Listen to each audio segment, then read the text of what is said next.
Okay, I don't want to hear anybody making any comments about the technical stuff. We're working on this for 2 hours. It's supposed to just work. We're doing our very best. It just isn't happening. So I've got Stephen Scott in South America. I had him and then it just locked up. So I'm going to try him again. Everybody just hang on a second.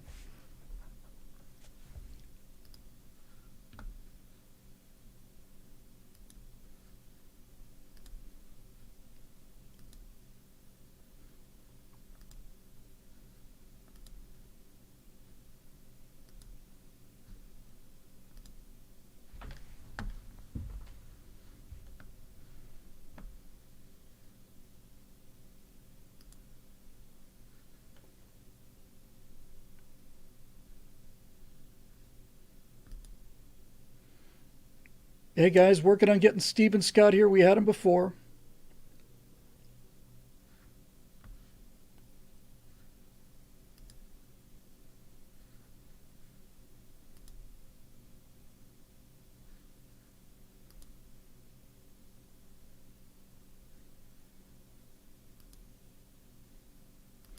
Sending him the link here.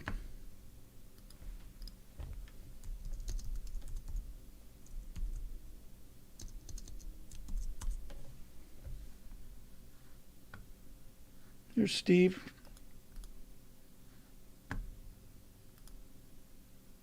I can't hear you. Can you guys hear Steve Green? I'll get him resized in a second here. We've been working on this for 45 minutes now.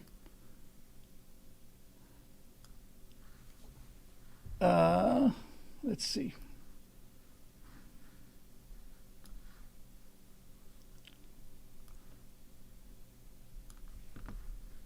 No sound for Steve. That's just swell. That's what they say. Hang on.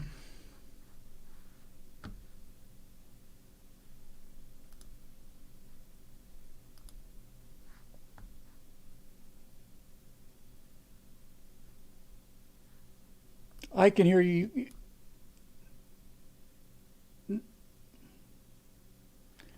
Well, you're on the stream, so hang on. Hang on. Hang on.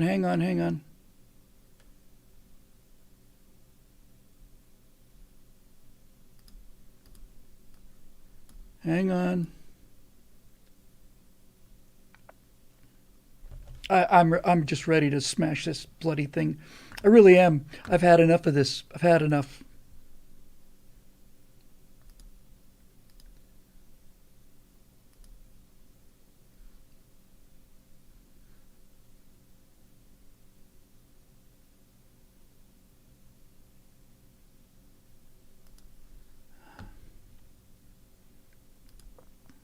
There's Scott. Hang on a minute.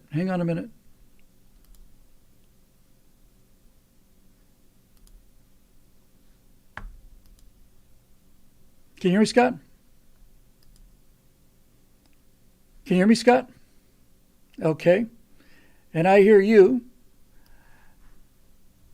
Now, none of you guys can hear either Steve or Scott, right? No, just let it go for a second. Because I hear you. I hear Steve. We can all hear each other just fine. And why this is not going out.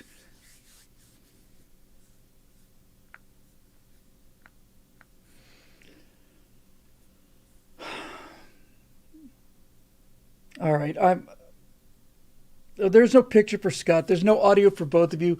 If we go to Skype, what can we do here with that? If we go to Skype, then we cannot include the link, right? We can't see the picture. We have to send people to the.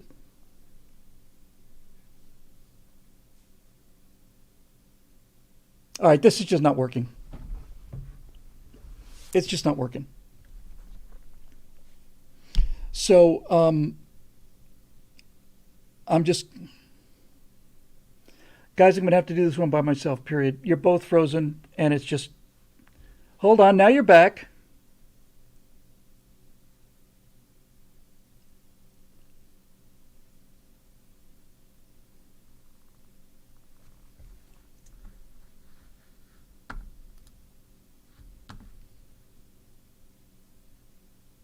is no reason for this at all.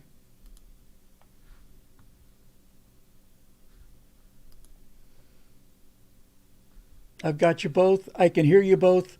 There's no reason why this should not be going out.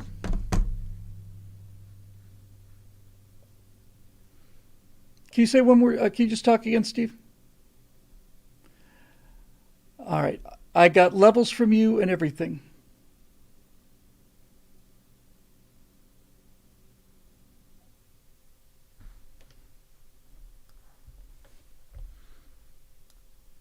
I honestly get to the point where I want to smash it.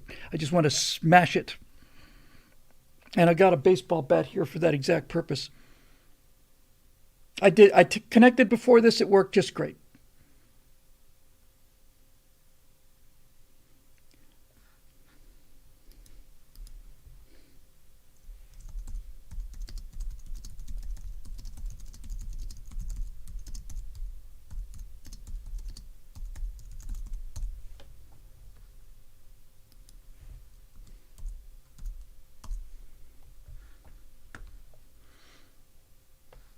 Scott, nothing. Well, we could do Skype, but I won't get the audio from you. I'd have to broadcast the audio over the speakers. Well, it's better than this. All right, so here's what we're going to try and do.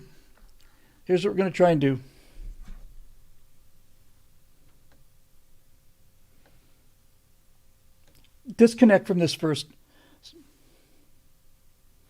Period. Scott, we're going to try Skype. Period. Can you initiate the Skype call? Question mark.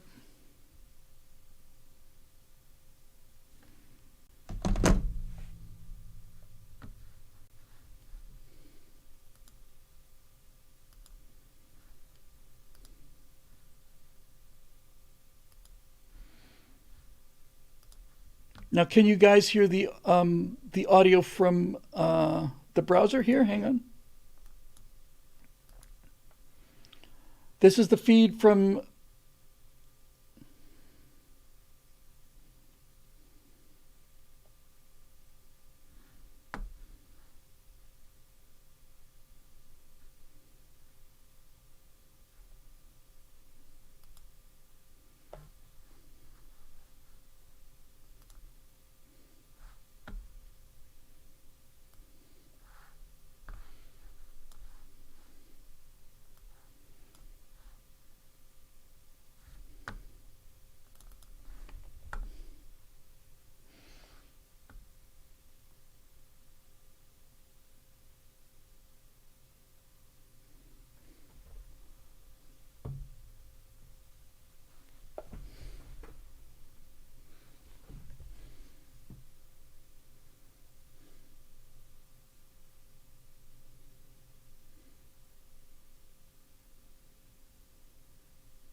Hang on a second. Just hang on a second.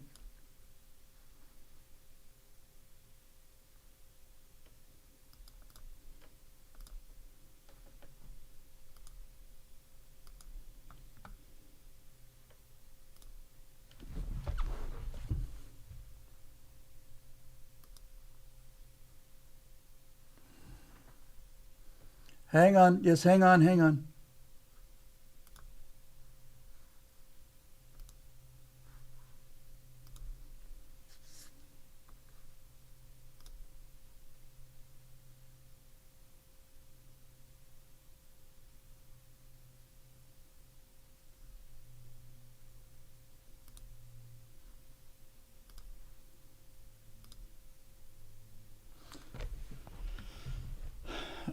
Okay.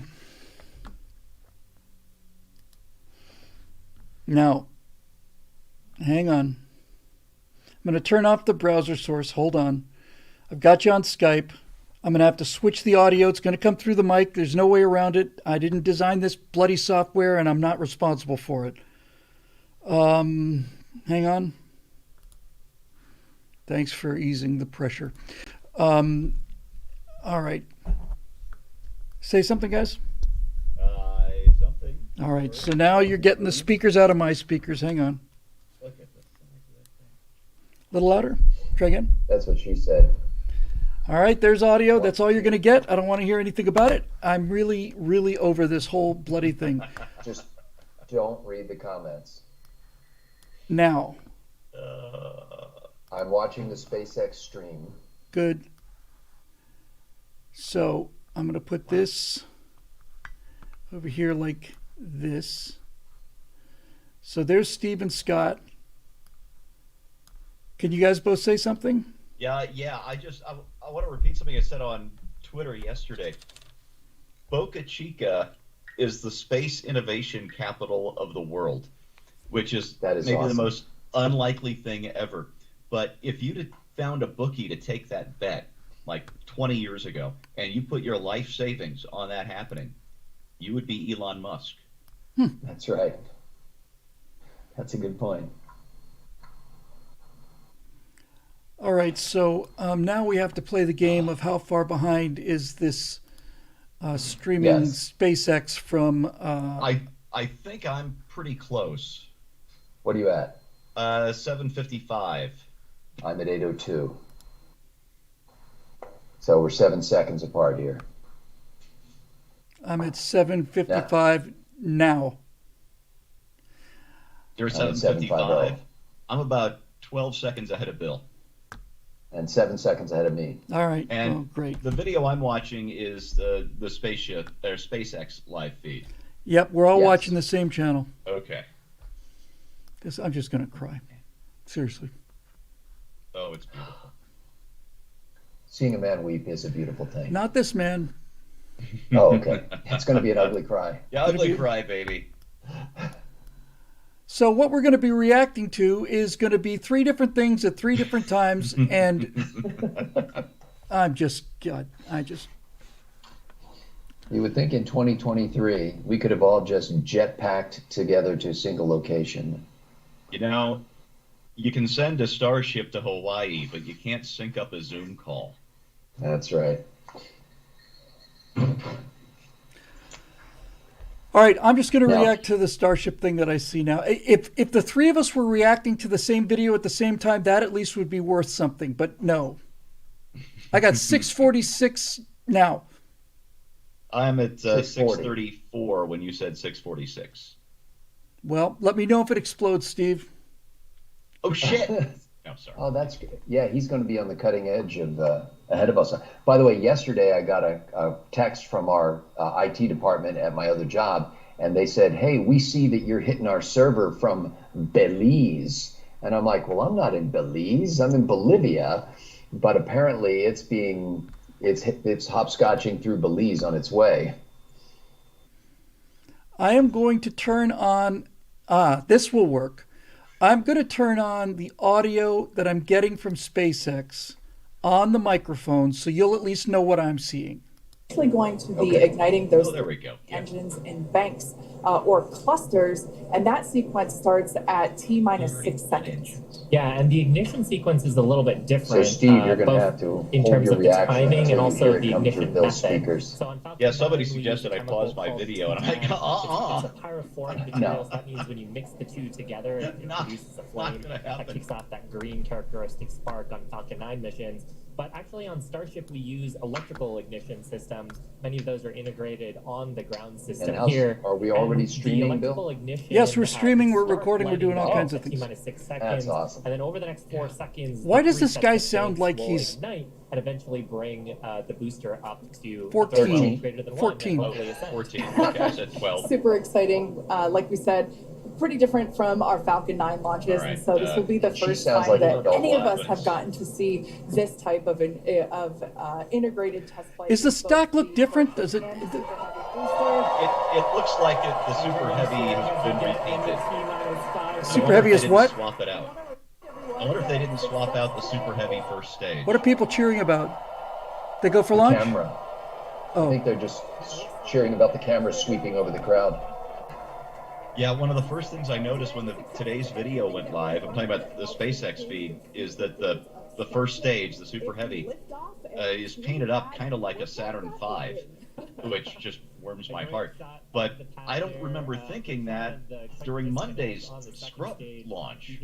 So I wonder if instead of replacing or fixing that pressurization valve, they didn't They just just swap replaced the out whole booster. Yeah, but I mean, can they stack them that fast? That's what it's supposed to be able to do. I know, but eventually, not Thursday, Yeah. you know? So I don't know. Yeah, I saw on Twitter somebody had tweeted under Elon Musk's tweet about the current status of today's launch. Somebody had said, "We're going to Mars," and Elon Musk responded, "One day." Yeah. Yeah. I mean, that's the plan. It has been a long time to get to where we are today. And right before the SpaceX channel, right before this launch, was streaming all the times that this thing exploded, which was a lot of fun. Yeah, it's a great video. so it turns out the browser link that's being broadcast on the multi-stream is actually ahead of what I'm watching. Okay, that's funny. What I love is that So that's what I'm going to do. I'm going to go with that. Hang on. I have to do some analog mysterious stuff here. Hang on. We'll do it live. the launch stand looks Hang like on. a bar stool. To Hang me. on. It does. Browser. Or like one of those little like, mechanic stools that fuel you use fill when and you're fixing drain your car in the garage that kind of rolls around and you can. No, that's silly. It looks like a bar stool. Maybe you've spent more time at the bar than next to your car, but for me, it's the opposite. You can only change the oil so many times in a year. That's right. Oh, you're not allowed to anymore in my HOA. Oh, They catch you changing your oil in your driveway, or you're in big trouble. HOAs. Okay, I am now listening to. No HOAs on Mars. Okay, my quiet friends. now. Down a little bit, guys. Then after that, major activity will be the T-minus 40-second gate. Okay, There's a view looking up Okay. at the 33 Raptor engines. I'm barely here, but who There's cares? 20 engines that What's your circle time on mark, the Bill? outside, and as I'll tell you in a Bill said second. Earlier, 13 engines on the side. 201. Those are the ones that Okay, I'm I'm at 205. 158 when you said 201, so we're only 3 We're much seconds closer apart than we now. were. Yeah. 12 seconds is unacceptable. A lot can happen in 12 seconds. That's what he said. Listen to the screaming, cheering. That's awesome. So excited for TBC Wiggles. Oh, man. Oh, fingers crossed. I'm afraid that if I say I have a good feeling about this, everything's going to go bluey. Yeah, you control that. I think we can see those wiggles now. We're currently inside 90 seconds. Oh, look, they're gimbaling the engines. Yeah. Looks like this thing's actually going to go. That is a gate, a decision We point. were We're waiting possibility a minute, the propulsion 90 team may seconds. need a 12 few seconds minutes. out. I'm going to just do this. Flight You termination system is armed for flight. We're getting ready for T-minus 1 minute and I don't counting. care if I'm not in the frame. It's not about me. 1 minute. We're under a minute, and the cheering is amazing. That's amazing. Well, I'm glad we're not on video because I must have the stupidest smile on my face right now. Next, we'll see as we get past T-minus 40 seconds for final checks of the vehicle. As we get past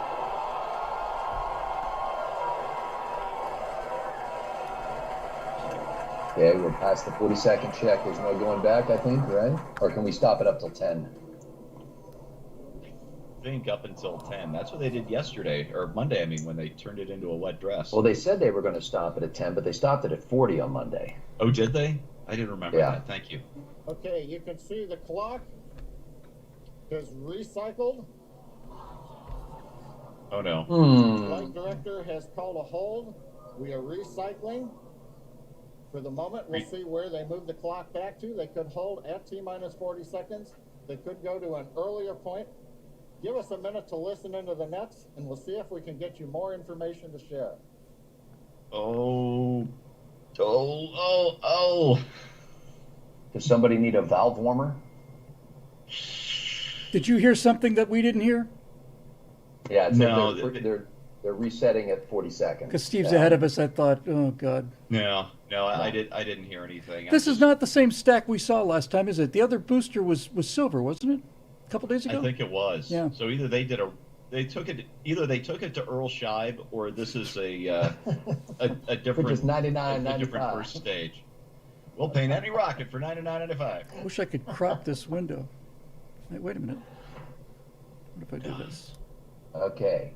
Countdown hold for final launch checkouts. That's We've good. been doing this show since 2009. I think that's our first Earl Scheib reference. I think that's I think you're right. overdue.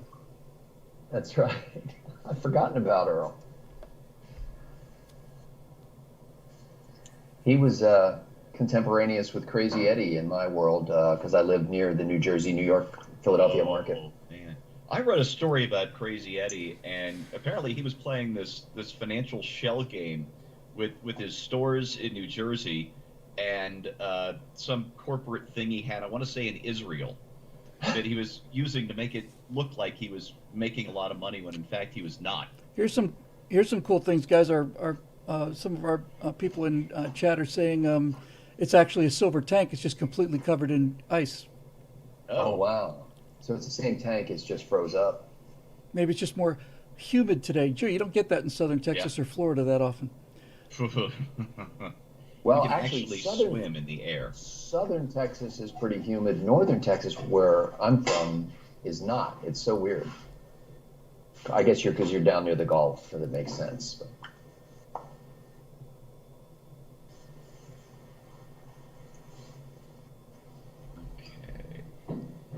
Just waiting like all of the world right now for word on why this hold. What we've heard so far is we have a couple of issues we're working. One is the booster tank pressurization. Just for final launch checkouts, it says. That's not unusual. We've held at T-minus 40 seconds before to pressurize. That appears to have been resolved. On Monday, they announced the valve problem pretty much right away. We should know like as soon as they discovered something, and that was at like 7 minutes. They said it's a pressurization thing. Just thing. saying hold for final launch checkouts. No, they're saying more than that, Steve. Guys, They're that's not not We should know uncommon. shortly if we are able to continue. But as we mentioned before, we are able to hold up to 15 minutes and still be able to lift off today. Yeah, on Falcon 9, it's a little bit different. Once we start propellant loading, we pretty much have to go at the targeted time. Otherwise, the propellants can warm up, and we may not have the performance for that particular mission profile. It's a little bit different on And Starship. folks, if I can interrupt, Yeah. it looks like they're clearing all the flags, and we're going to release at T-minus 40 seconds. All right, we're back. That is amazing news. Yeah. Amazing. Team working quickly through their issues on first and second stages. I'm sure all of the rehearsals and simulations that they've been doing have prepared them to evaluate this data quickly to try to get us in for today's launch attempt. All right, come on, put the countdown clock back For up. those of you just joining, Nobody we have needs to a see us. I'm just going to make this brief browser at the screen bigger. T-minus 40-second mark. The team is resolving one issue with the bleed purge on the stage 2 Raptors. Like John just said, the teams are quickly working that, and it looks like the flags are being cleared as we speak. Flags So are being we should be cleared. able to Like the sound of resume that. Launch countdown any moment now. Come on. Yeah. And it's worth noting on Starship that once we resume the countdown, it restarts from the 40-second period, and then we keep Exactly. going unless another condition. Somebody's ahead of us that said the countdown's restarted. Future person has Yeah, checked in. I just heard that. Going here real soon. I don't want to talk to people from the future. They know things I don't want to know.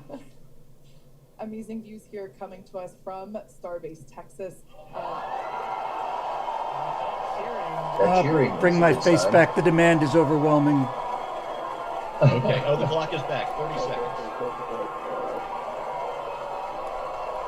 And you're 7 seconds ahead of me. There it is. 25. I got 25 here. 20 seconds, mark.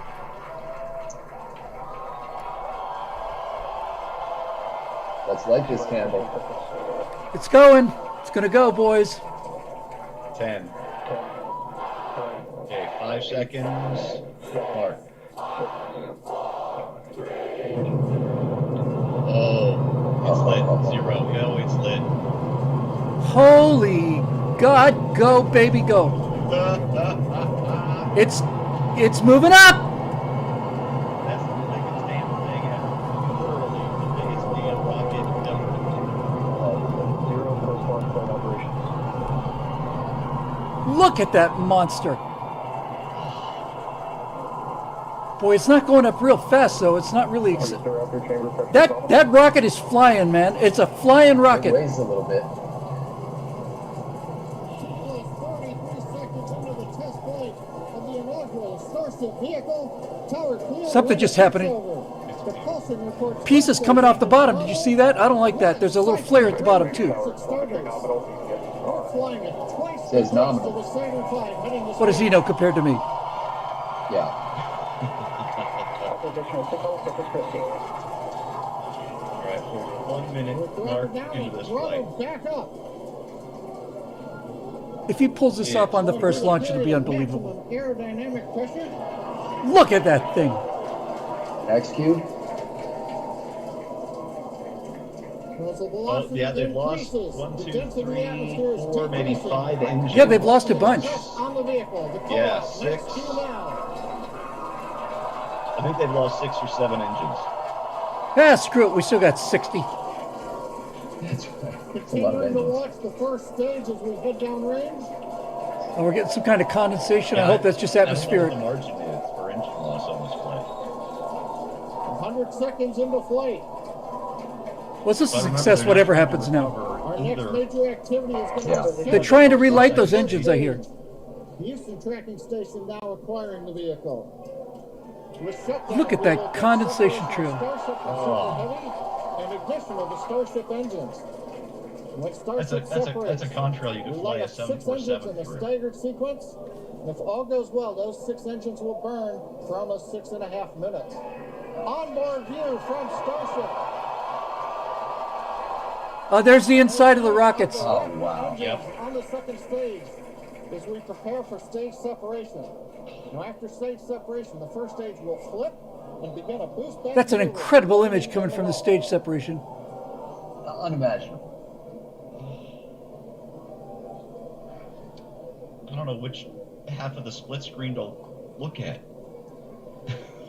I'm looking at the engines. 2 minutes 40 seconds. Let's get ready for main engine cutoff. Oh my God, they're going to make it to Miko on their first launch. Come on, Miko. Restriction cutoff. Beginning the flip for stage separation. Look at it changing. It's changing its alpha. It's pitching up. I've never seen anything like it. That's what it's supposed to do. It's supposed to launch it backwards? I can't figure that out. No, something's wrong. Something's wrong. Yeah, that doesn't look good. It's spiraling. It's heading downhill. Something's wrong. It's flying sideways. It lost something. Now there's something really wrong. As of right now, we are awaiting stage separation. No, the stages haven't. There's a big problem here. Where It's coming Yeah. down. Could separate from the super heavy booster. No, we didn't get stage separation. Damn it. Kate, right now, it looks like we saw the start of the flip, but obviously we're seeing from the ground cameras the entire Starship stack continuing to rotate. We should have had separation by now. Obviously, this is does not appear to be a nominal situation. No, it's going to break up. Once it gets into heavier air, it's just going to I do wanna disintegrate. remind everyone that Yeah. everything Yeah, after the voiceover clearing guy the just tower said does not was seem to be icing it. on There the it cake. goes. There it goes. There is your rapid unscheduled disassembly. Well, Wow. we saw fireworks. As you saw, as we promised, an exciting end to the Starship An exciting end. That's Well, right. test flight. I wonder what they learned. Yeah. Probably learned that somebody over-torqued the bolt or something. Well, I'm glad that they're cheering because it's worth cheering about. That thing got off the Yeah, pad. and it- In fact, the main stage performed perfectly. Absolutely pumped. That's why they to call it clear a the flight pad, test. make it this far into the test flight, the first integrated flight of the booster and the Starship I would like to have had vehicle. stage separation, I got to tell you. That would have been nice. Me too. Our control center at Scrappy said stages had a which we refer to as they did have a successful There's Elon. separation. They're separated now. There's Elon there. Yeah, he's less than perfectly. There was a lot of to separation. Make it all the way through, Yeah. but to get this far, honestly, is amazing. Is it just me or has Elon put on a lot of If weight you're just lately? joining us, Starship just experienced what we call a rapid unscheduled I think he's disassembly battled his or way a for run a during long time. Ascent. He seems to go up and This down a was lot. the development test. This is the first test flight of Starship, and the goal was to gather the data, and as we said, clear the pad and get ready to go again. So you never know exactly what's going to happen, but as we promised, Well, the good thing is it didn't ruin the pad. And Starship gave us a rather spectacular end, but was truly an incredible test thus far. That As was we amazing. mentioned at the start Well, of today's when program, do we light the next all candle? I'm the data still that a was little collected disappointed, during to the be test honest with you. I mean, I know all of this stuff. I get it. I completely understand it. It's still, it Well, was this just is the so. stuff that you didn't get to see in Gemini or Apollo because we weren't doing live broadcasts of every time something blew up. Oh, yes, we were. So here we're. Oh, yes, we were. No, I buddy. don't. They were not. They were not live. They were telecasting absolutely every live, launch. every one of them. Are you serious? Absolutely, yes. 100% from Shepard's first launch. They were all live. What an exciting No, I don't morning. mean Oh crude my gosh. things, but when they were just We had a testing successful rockets, they were liftoff broadcasting live. Well, I don't know if they were every broadcasting, rocket but they were, launch? but they were certainly not secret.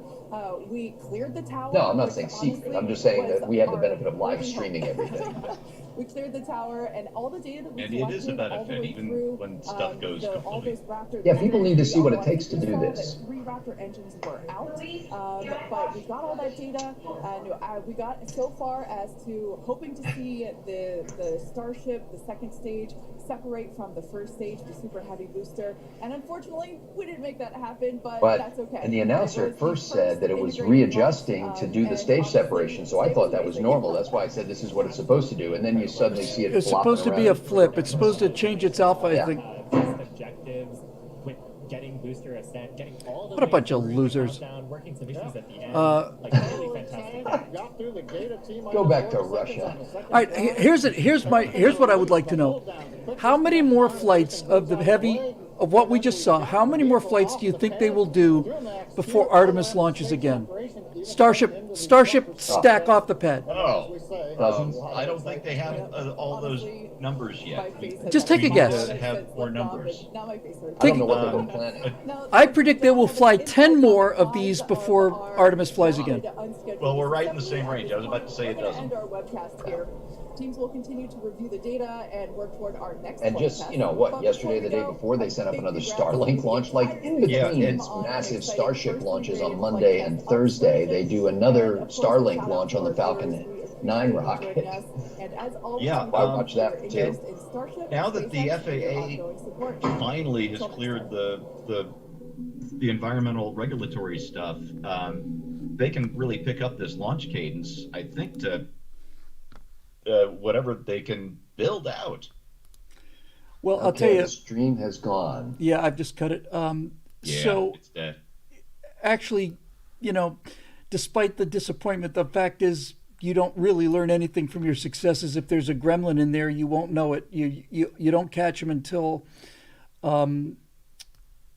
they show their ugly faces.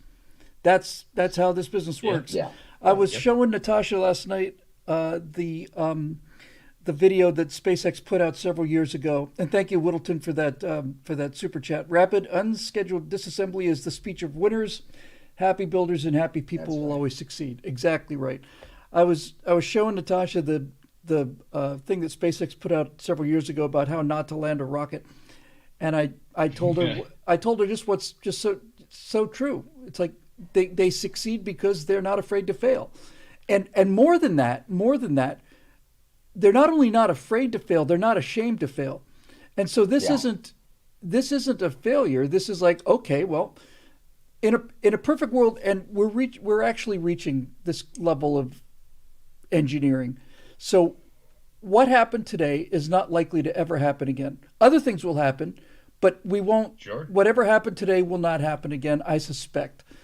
And so there are a certain number of demons that are built into the system, and you can't go around them. You have to go through them, and you just don't hope. know what they are. You don't know what you don't they know. reveal themselves. That's right.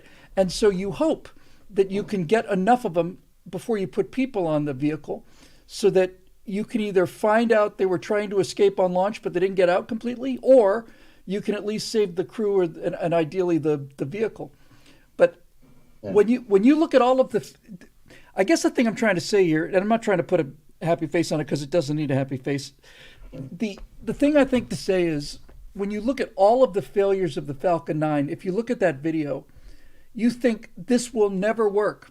It's just never going to work. It's not. It just fail. And I don't know what the record is now, Steve. Isn't it something like 219 successful recoveries without losing a Falcon booster? It's some incredible number. They number. were at 185. Oh, only 185. Yeah, I think 219 is the number of successful flights, and the number of successful recoveries is, something south of there. Okay, but it's 180 something, right? So when you're watching where SpaceX was with the Falcon 9 5, 6, 7 years ago, you're thinking, I don't know if this is ever going to be possible. And then, oh, wait, okay, hang on. And they've done somebody else did a similar one for Starship. Here's a little hopper, boom, this blows up. Tank blows up, boom, this tank ruptures because it's not strong enough. And they've done about 24 launches this year with the Falcon. Pikers. It's like... Jeremy Bussman says, Jesse Bussman says, I think Super Heavy will launch like 50 times before the next SLS. Remember, SpaceX has built a Starship production line, not just a Starship. That is a profound point. Yeah. That's a profound point. It is an assembly line. And Gerd C says consecutive is being the key word here. That's exactly right. You can have, if you have one failure every 20 flights, and it's the same failure, then you got a real problem. I don't understand. Well, I do understand.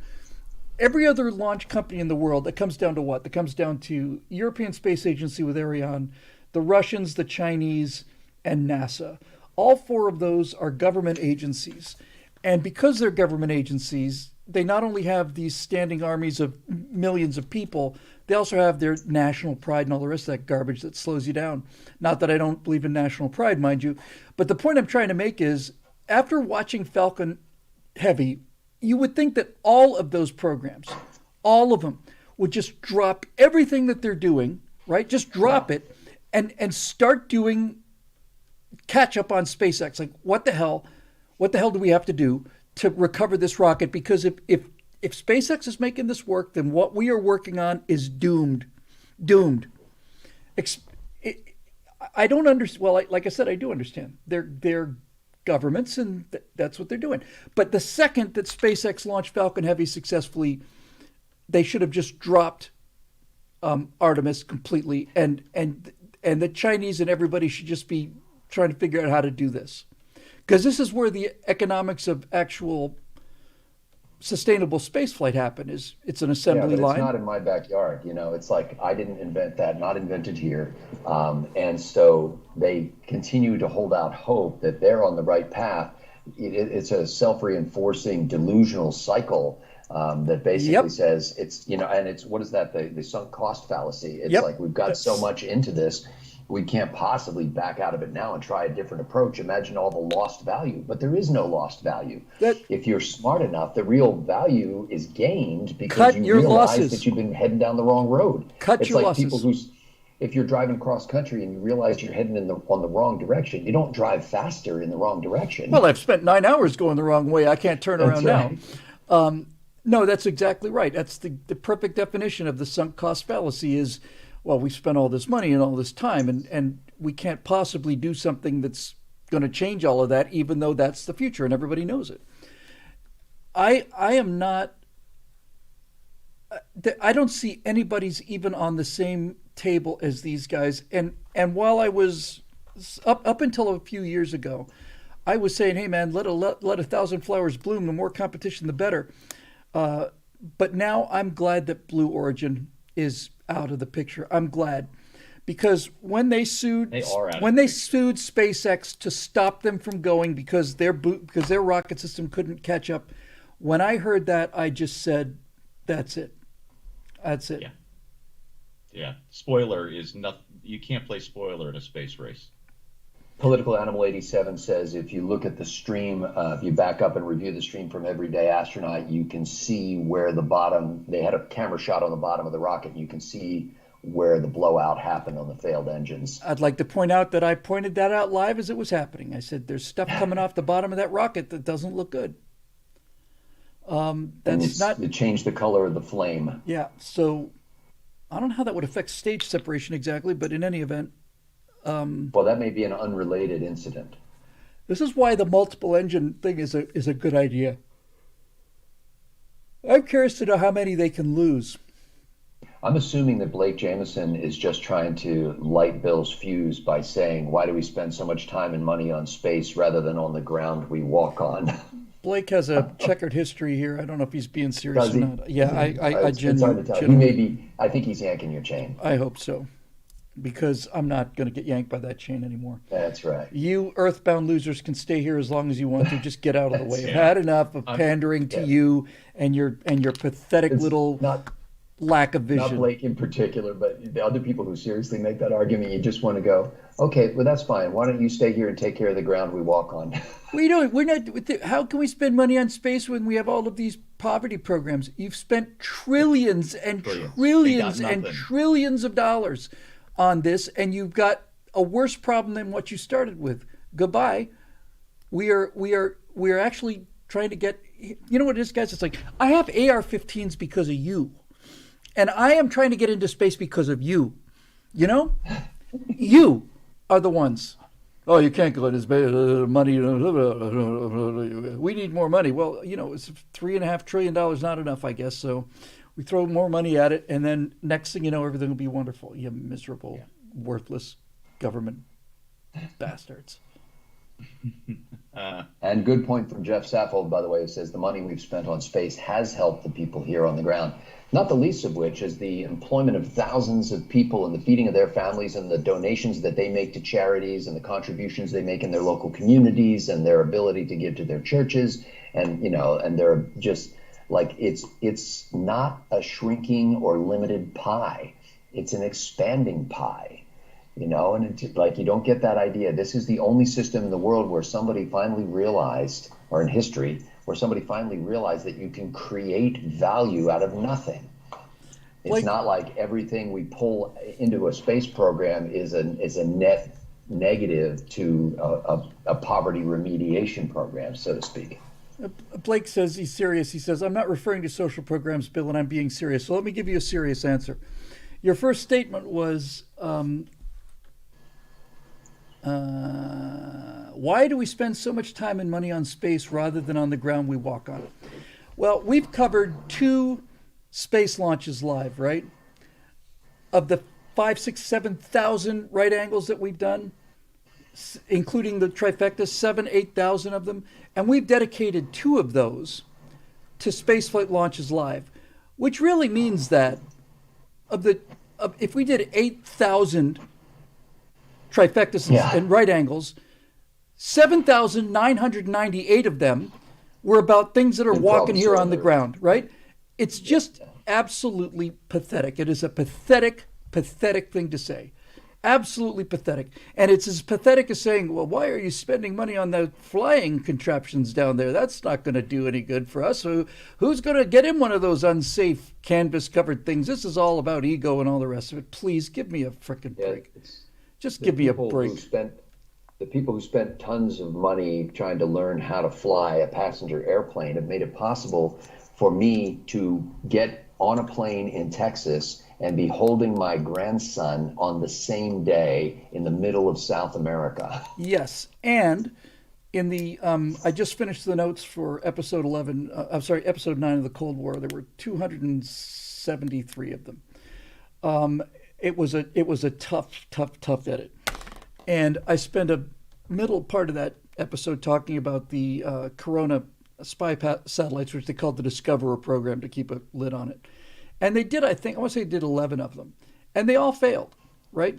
They all failed, and then they didn't fail, and then we have weather satellites. How many lives were saved by hurricane predictions and things of that nature that come to us from space. And much more importantly, the fact is that guys like Blake are making that comment using iPhones that are using both GPS and geostationary satellites in order to get that signal across. And none of that stuff would have happened without spending money on space. So your cell phone and all the things you use and all the apps on Earth, they're possible because of space and all the rest of it. Anything that is smaller, lighter, and faster, you can trace back to the 1960 space program. Blake says we might have woke up on the wrong side of the bed today. Well, I think one of us did. Thank you, Peyton Pearson. I just wanted to send some love.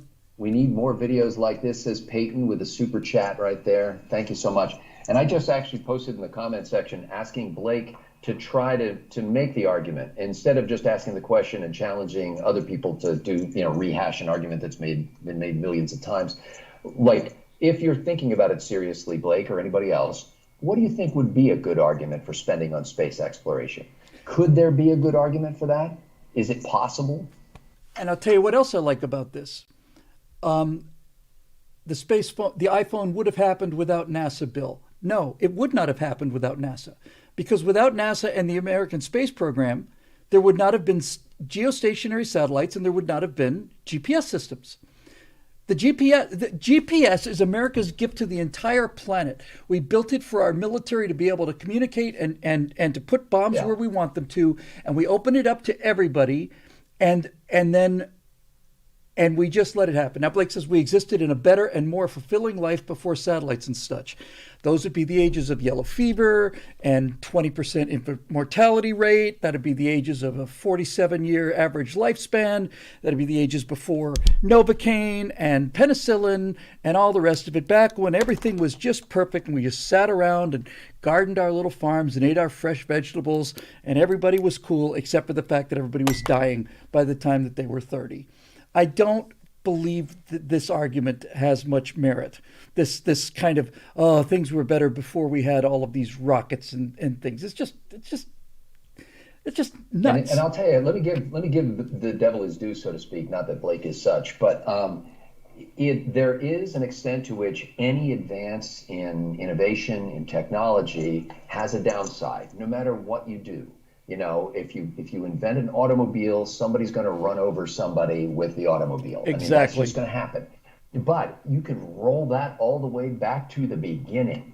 The first time somebody picked up a rock and said, hey, this is handy. I can strike a spark, or I can break a piece off and get myself a meal. Oops, I accidentally hit my brother in the head with it. Nobody burned to death before we figured out how to work fire, right? So yes, we had no fatalities from fire deaths prior to the invention of fire.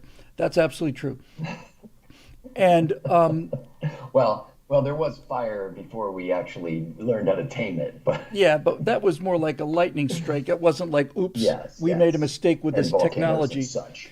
So But I'm just saying, Blake, rather than lambaste as is my wont, I think that Blake just merely needs to kind of think this through for himself, because if he asks a question in a confrontational way that basically assumes his answer is already in hand, then he's never going to be able to grow and learn. But if he asks the question of himself and says, hey, Blake, speaking to myself as Blake, what would be a good reason to fund space? Like, try to put yourself in the other guy's shoes and think, why would there be a good reason to do this? And you might come up with an answer that surprises you. I'll say one other thing about this particular argument as it applies today. This is Elon Musk's own money. Elon Musk could be spending this on fireworks if he wants to. He's not taking money from any government program. He's paid $9 billion in income tax last year. So as far as I'm concerned, he can do whatever the hell he wants to with his own money. If you're saying that you don't get to do what you want to with his own money, that $9 billion in taxes is not enough, we need to take more of his money so we can do more with the stuff down on Earth, then I don't see where that ends. I don't see any end to that. Also, if I remember the numbers correctly, NASA's annual budget, it's every single penny it gets for the entire year is about 6 or 7 days of Medicaid spending. So it's not like we're robbing Peter to pay Paul here. NASA is such a tiny percentage of what the federal government spends. You could double it and nobody would notice. And this isn't that's even NASA's NASA. money. This is his money. Exactly. This is his money. We're not spending nearly enough money on space. The more money we have spent on poverty, the more our society has decayed, and I see more and more homeless people every day. And there's another commenter there called Kai1F8, whatever that means, who says, how much in government subsidies has Elon taken over the years? Well, there's this old story in the Bible where, people are accusing someone and Jesus kind of squats down on the ground and starts writing in the dirt, and people walk away one by one because he basically says, okay, whoever's without sin, you cast the first stone. If there's anybody in the entire chat universe who has not accepted some sort of government subsidy in his entire life, then go ahead and start criticizing anybody who does. But the reality is government subsidies or tax breaks or whatever you want to call it are part of life as we know it these days. And I like to minimize the extent to which I'm dependent upon government. But in reality, if somebody said, hey, if you buy that car you really want, we'll give you a $7,500 tax break. Are you going to say, screw you, government, I'm not taking your $7,500? I think you'll take the $7,500. K1F8 says, Elon is the biggest corporate grifter in history. More than Enron? More than Enron? I know what Elon Musk has provided for us. I know he's provided electric cars and universal internet. So can we agree that he's at least the second greatest corporate grifter in history, as opposed to Elon or Bernie Madoff or any of those guys with their or Pfizer? The two things he gets accused of grift on, one is Tesla with the tax rebates, which number one, he didn't write that law. Number two, they were available to every single automaker. And I don't want an EV. I don't care about Tesla. But every single automaker could have been producing electric cars. It was Elon Musk who hit the market with electric vehicles that people actually wanted to buy, with or without the stupid tax incentives that never should have happened. The other one is, yes, he got seed money from NASA to help develop the Falcon 9. And the reason is ULA couldn't do what Musk was planning to do, and it is as old as business for companies to invest money in their suppliers. And that's exactly what NASA did with SpaceX. And it's paying back dividends because Musk has brought down the cost of delivering a kilo of mass to orbit by 40%. 40% reduction in price. And Blake says, why don't we spend the money to, revamping our railroads and to facilitate better and more efficient freight movement? How's that my problem? People get paid to carry freight. The companies get paid to carry freight. You would think that might be their problem. And furthermore, we only spend $4,000 billion a year in this country. That's all. Just $4,000 billion. It's closer to six. Is it now? Every year, $6,000 billion right here on Earth. And if you want to know why our railroads suck, you can look at the government. You can look at what they do with our taxes. You can look at all of the waste and all the inefficiency and all of the graft and all of the money that's disappeared. $10 billion, $10,000 million disappears and nobody knows where it is. I think the Pentagon had, they were missing like almost $1 trillion. It was what? Stuff, yeah. $1 trillion. By the way, let's take a moment to thank Angry Ohioan, because I don't think Blake should get all the attention in this. Angry Ohioan with the super chat notes that they government subsidy whilst deifying government subsidizing low income. Yep. Yeah. Yep. Blake says, I didn't say it was your problem, Bill. Jesus. It wasn't your problem. You said we should stop. We shouldn't be spending so much money on space and should spend more on the ground. It is my problem. It is my problem because people like me have to fight people like you all the time. This is good. The guy who previously was criticizing Elon as taking subsidies said, just because I've gotten back a fraction of the money the government has taken from me, I don't get to criticize the government. Is that Scott's argument? No, my friend, that is not Scott's argument. You're not criticizing the government. You're criticizing Elon Musk as a grifter taking money from the government. Which is what you're doing. You can criticize anybody you want. You're free to do so. But the issue is, are you going to point the finger at somebody else and say, oh, that guy took subsidies, but you categorize your subsidies as getting back a fraction of the money that the government has taken from you? Why wouldn't Elon Musk do the same thing? Make your argument. $9 billion he paid in income tax 1 year. 1 year. 9 billion. So, yeah, a couple trillion here, a couple trillion there by spending our money here on Earth through the government. So, I'm not impressed by what the government does with our money, and I think the Artemis program is a perfect example of that. 100% perfect. Artemis is taking my money to fly a rocket every 3 years, and Elon Musk isn't taking my money to fly one every 3 days. I don't see where the harm is in this. And I would say if we're going to have a competition of the biggest grifter in history, I think we need to put Elon Musk up against all of the people in Washington, D.C. who are on the take from this government. Exactly. All the politicians, all the people that you voted for over the years. And somehow this guy is the grifter because he returns a productive, a useful product as the result of his so-called grifting. Let's grant your argument and say that he is a big grifter. At least he produces something of value to humanity, rather than just sucking it down. And by the way, it's not like... By definition, grifters don't produce value. They suck value out of stuff. And furthermore... go ahead, sorry, Steve. It's not Musk. And furthermore, it's not like he took the money and didn't give him anything. There's only one way to get to the $1 trillion space station that we built, and that's through Elon Musk and SpaceX. It's the only way we can get it. Hey, let's ask Putin to take us up again.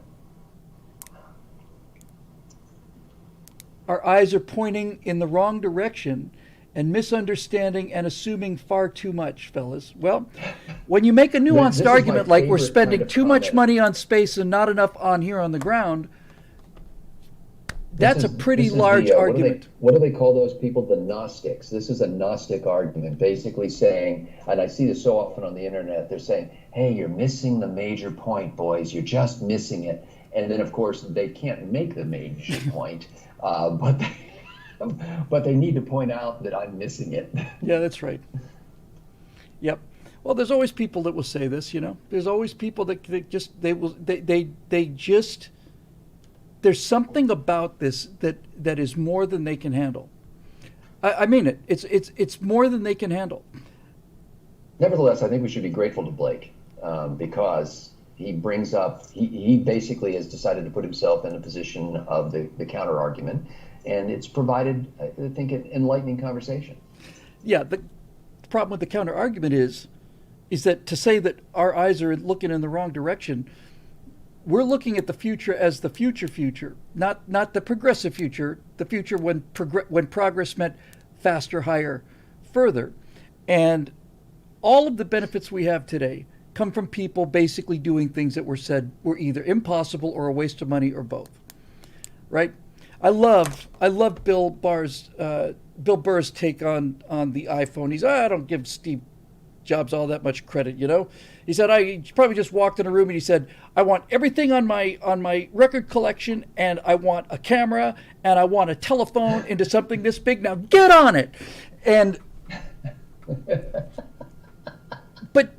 but somebody has to say that, right? Somebody has to say, I want this, and they say it's impossible. They said when he was doing the iPhone, he said, and the glass has to be non-scratchable. Well, there's no such thing. There's no. His engineers are saying there's no glass that hard. It's not possible, Steve. But the boys in Corning, New York. You're fired. You're fired. And now let's find out how we can make glass hard enough to not get scratched by your keys. So yes, we need a full-blown nuclear economy. Has now benefited in so many other ways, other products. Oh, and we're on the third or fourth generation of that Gorilla Glass stuff now. Yeah. Now, this is an interesting argument. El Vaquero 555 says, Bill, we need a full-blown nuclear economy and nuclear propulsion before we shift our focus to space. I say that as somebody who thinks we should be exploring the solar system. Why is it or? Yeah, exactly. What's the problem there? He would have been the guy saying, don't build those steam-driven automobiles because we need to have a full petroleum system set up with gas pumps all over the country before we can even talk about traveling around in cars. You know, it's like you gotta Yeah, do that's this. kind of right. It's incremental. It's That's you know right. you've got to iterate through prototypes and see them fail and try to come up with something new. That argument, though, is actually a really great argument. It's kind of a form of the network effect. Henry Ford could have said, I can't possibly start building cars inexpensively until we have gas stations on virtually every corner of the country. Yeah. We're going to need a gas station every 3 miles, and I can't build cars until that's available. Well, it's never going to be available until people need gasoline for their cars, man. These things, it's not like every single person in America had a car, and before that, everybody had built their gas stations just waiting for the cars. You have a few cars and a few gas stations. The more cars you sell, the more gas stations you open. And there it goes. There it goes. Hey, if we want to sell some cars in Dubuque, we have to have a gas pump somewhere. You know, No, it's like, well, more to the point, we go ahead and sell cars in Dubuque, and somebody in Dubuque will decide they can make money by selling gasoline That's for right. those cars.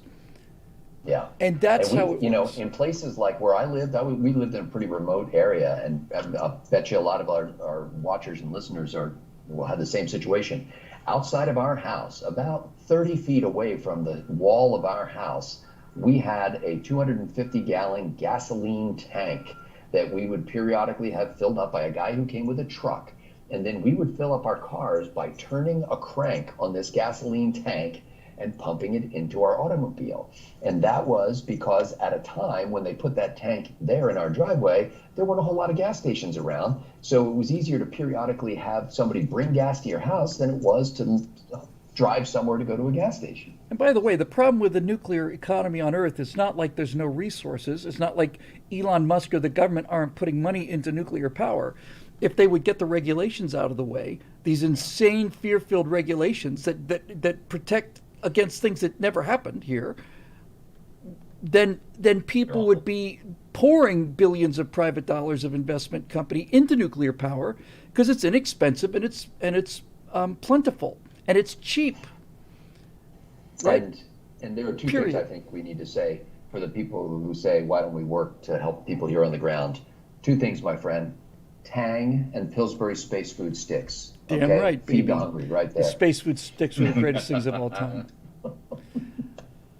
Breakfast of the astronauts. Greatest things of all time. That's I used to it. go through those things by the gross. I just ate them like Like by a the wood fist, chipper, like a wood as chipper, Brian exactly, by a used to do. sleeve. Yeah, exactly. Exactly. All right. Well, I think we're probably done with this little adventure. I have a show to I get think out. so too. By the That way, was a I lot of haven't fun. been talking that much because while I've been contributing a little bit, I've been writing up for PJ Media my report on today's test flight and the explosion and all that good stuff. So that's going to be going live here in just good. minutes. I mean, nothing you guys don't already know because you were right here. Will be good for everybody else. Exactly. By the way, there's a line in Long Journey of a Young God. We were talking about Jack Horkheimer on the Apollo program, and I forget which flight it is. It was either Apollo 7 or Apollo 9. It was one of the Earth orbit tests of the command module, then command module and the LEM. And these guys just had an incredible problem with farting all the time. They didn't know what the hell it was. This is true. Too much potassium in the Tang, it turned out. I miss Tang. Oh yeah. We use Tang and just with shovels full of sugar. Yep. Yeah, it's the good stuff. All right. Yeah, thorium. Well, I'm sure they will. They've got another one of these things, so they don't have to completely build one to do the next they'll probably. launch, right? It's probably just a question of getting permission again. You know. Yeah. Yeah, we're not going to let you fly for a Yeah, while, they a could- couple years, Elon. The fact that we also have spent enormous amounts of our government money on a competing space vehicle has nothing to do with the fact that we're going to just put the brakes on you for 2 years. Yeah. I'm also looking forward to seeing the video that we haven't seen yet. So they must have had video from on board that was streamed back to Earth that we weren't seeing all those shots. So we're going to see some cool stuff in the coming days, would be my guess, other than just the ground-based camera that we saw for when the thing started going all jabberwocky. Yeah, and a couple people are talking about the nuclear future with thorium and stuff, and I should probably do an episode on thorium because the reactors, the the 3 reactor issues we've had in the past, 3 Mile Island doesn't really count as far as I'm concerned. Chernobyl was built without a containment and all the rest of that stuff running it, where the technicians are saying you can't do this, and the Communist Party chief says, well, I'm going to do it or else you're all fired and you're going to the gulags. And then in Fukushima, where they built for a 9.0% earthquake and they got a 9.1. But with all that said, thorium reactors cannot melt down. It's not like, hey, don't worry, we've got these engineering fail-safes. It's a physics issue. They cannot melt down. They distribute the heat over a wider area. Instead of having one super hot core, they just kind of incrementally heat the water. It's a much better design. Yeah, nothing to it. Nothing to it. We got plenty of thorium, but no. By the way, Bill, you keep getting quoted by Mark Langenkamp, who's trying to find the source of your quote, but he said you made a great statement a couple of years ago, which was, if SpaceX keeps blowing up rockets at this rate, we'll be on Mars in no time. That sounds to me like the complete quote. I don't know what's missing from that, actually. No, he just can't, he doesn't know where he heard it. No, I don't know where I heard it either. Other than from you, yeah. Yeah. All right, well, I think we're going to end this thing. I'm a little late getting up this week's today's right angle on Budweiser's pitch perfect response to the Dylan Mulvaney controversy. Right. Here, so you got that to look forward to. Yeah, here you go, you knuckle driving, patriotic, frat boys. Here's what you want. Here's flags and stuff. Now leave us alone, bastards. All right. Well, we'll all look forward to seeing that episode. I'm looking forward to running this thing back again and watching what actually happened. But that was fun. Yeah. So we'll do it next time. I think we'll do it until we see them bring the booster back and then land the Starship on Mechazilla. And after that, then it's like, a little so boring. Terminal, yeah. What we did? What now? We did 9 launches today. Oh. It's going to come to the point where people are going to get to the point where it's the same with airplanes. Like, we don't send people down to the airport to comment on all the flights that landed safely. That's not a news story anymore. Thanks, J-Do. We got J-Doc with the $10 super chat. Thank you. All right, kids. Well, that was fun. We did a little better. It's not my fault. It's not my fault.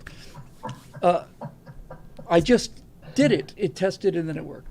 All right. Well, we'll figure this out. By the time they're ready to launch a good rocket, we'll be ready to do a good live stream. No.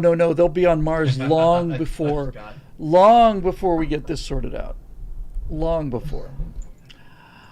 All right, kids. Well, we'll see you guys next Tuesday, and we'll see the rest of you tonight, I guess, for Stratosphere Lounge, and the great Boomer road trip recreation is going to happen starting next Thursday, I think. So it looks like we'll be in the Air Force Museum in Dayton either Saturday or Sunday, and I'll announce that probably in the next day or two, just once I know.